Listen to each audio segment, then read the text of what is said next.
G'day, Stu here from UAVfutures, and today, well, we're going to be looking at this nicely color coordinated little boy right here. This is the mini Cerberus. Now, if you haven't seen the original part 1 review, definitely I'll leave a link up here to go check that out. But what we're going to do in this review, we're going to take it out to the field, thrash it around, put some lipos through it. I'll show you some DVR, and we'll also get Grumpy Trev to check it out as well. So look, I haven't done too much to it since the part 1. All I've done is put some other props on here, put a little dipole antenna on, and now we're ready to rock and roll. So I'm going to stop wasting any more time.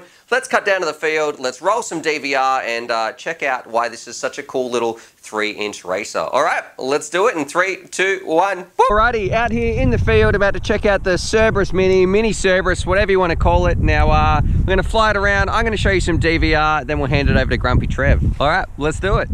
Okie dokie, so here we are about to punch it into orbit, I guess. Look at that for a tiny little 3-inch racer. Plenty of poke straight off the bat, super quick. And yeah, just remember, this is a 3-inch.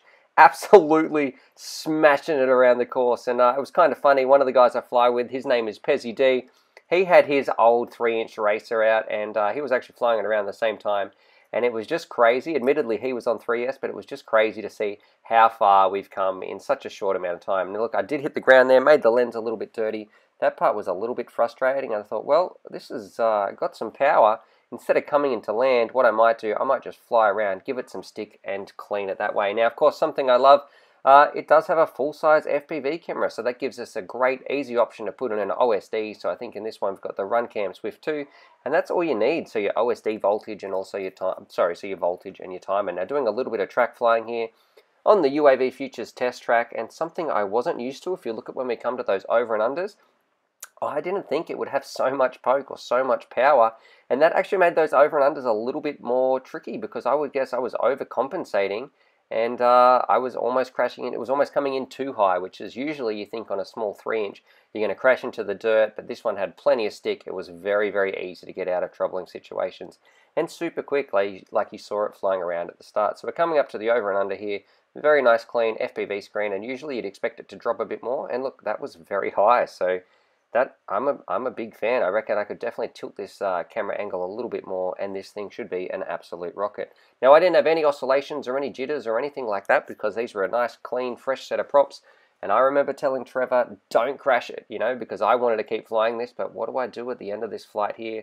Of course, I crash it, I prang it up, and yeah, then I have to give Trevor one with some busted up props. But yeah, super fun little quad, and I think people are going to have a lot of fun with this. Really agile and overall really stable, very quick in the air. Like, you got to remember, this isn't a 5-inch flying around. This is just a little 3-inch, and it's absolutely smashing the UAVfutures test track. Now, probably my biggest gripe, the one part I didn't like, I like that slow roll there, but the one part I didn't like was trying to fit a receiver in here.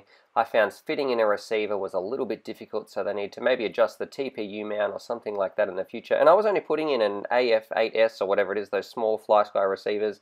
But it was a very tight fit. I think this is where I have a little crash here, and this is where Trev got a little bit upset. But overall, a ton of fun. I really like this quad. Alrighty, so I just flew it around. It was an absolute dream to fly, except I had that little stack at the end, and the first thing Trevor yelled out was, "You better not have broken that," because I think he's pretty excited as well. So let's hand it over to Grumpy Trev and see what he thinks. I did lose the receiver somewhere here, which is a bit of a shame. So we're all having a bit of a squiz. All right, Trev. Well, it did look better than that before Stu flew it. It looks pretty horny, doesn't it? I like the look of it. I'll try not to break it on this. Yeah, all right. Well, I've already broken it partly. So yeah. Thanks very much, Liam, for the receiver that I've duct taped to the side. But yeah, all right. He's bent the props, so. Yep. Trev gets the premium flying experience. First thing Stu says to me is, don't break it. So what's he do? Yeah. All right, let's do it. Right. Well, yeah, well, gee, it's jittery, isn't it? That's probably from my props. Okay. Give it some real stick. Can't. That's it. Battery's down to 5.9. Yeah. It just fell out of the sky. I might have put a flat battery on there as well. Sabotage. All right. Take 2, Trevor, now with a fresh battery, not a flat battery. So I can punch this out and it should go up and down this time. All right, let's go. Oh, that's better. Yeah, well, it's quick. Okay, it's quick. Before you crash it. Before I crash it, and bend a prop. Yeah. Oh, yes, I like this. This is fast. It doesn't feel as fast as the Chaparral, what do they call it thing? Chaparral. Look, it's responsive. I like it. Does what you want it to do. Uh-oh. Where is it? That's right. Jack. I like it. It's a well-built little quad. I like it, but not as much as the Chaparula. It's still good, still quick. Probably feels a little bit heavy, but it's still quick. I quite enjoy this. I can't really give it a negative. I like the way the style of the frame. It's pretty nice, actually.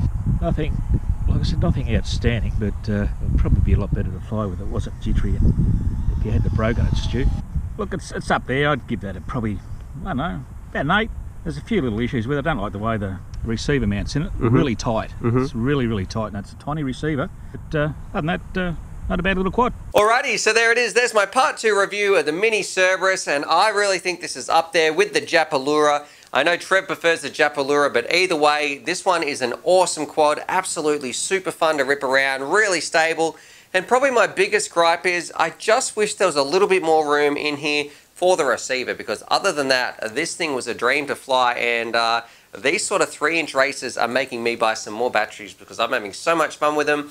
And they're a little bit more, sometimes more versatile than the bigger 5-inch brothers. Like, they're really quick still, but you can fly them in some smaller places. So yeah, overall, awesome job, Flyno Shop or Flynoceros, whatever it is. I'll link these down below as well. I think there's a frame, and also you can buy like a kit, or you can get them pre-made. Other than that, subscribe for more FPV related content. Sorry so much, Trev, for breaking this one, because I know you were desperate to get it flying. So I'll put some new props on there and we'll take it out next time. But yeah, other than that, subscribe for more FPV related content, and as always, happy flying. Alrighty, so hopefully you guys enjoyed that video. Definitely subscribe if you're new to the channel and check out these videos. And I'm also going to leave a little link here to my Patreon page, because I've got some fantastic Patreon supporters and I like to give back to them as well. So if you want to join the UAV Futures family, there's things like bonus Velcro straps, little bundles of FPV goodies and things like that that also get sent out. Anyway, happy flying.